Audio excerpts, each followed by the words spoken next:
விலகி போவதற்கு அதற்கேற்ற நண்பர்கள் கூடுவாங்க, அதற்கேற்ற ஆட்கள் கூட சேருவாங்க. யாரை விட்டு பிரிக்க?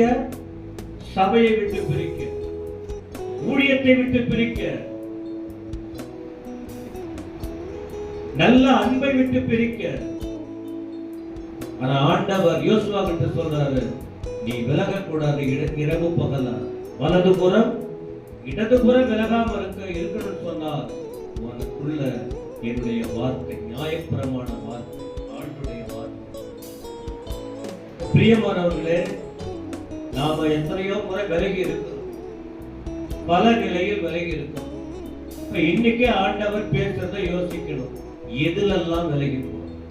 நமக்கு வேற யாரும் நமக்கு கற்றுக் கொடுக்கணுங்கிற அவசியம் இல்லை. எல்லாமே நம்ம வேதத்துல. நம்ம இஷ்டம் போலெல்லாம் வாழ முடியாது என்பது உங்களுக்கு தெரியும்.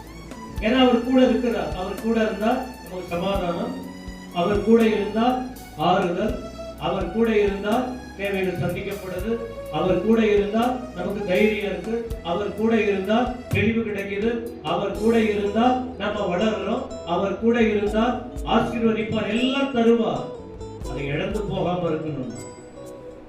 இழந்து போகாம தனிமரமா இல்லாத இருக்கணும்னு சொன்னா என்ன செய்ய வேண்டும்?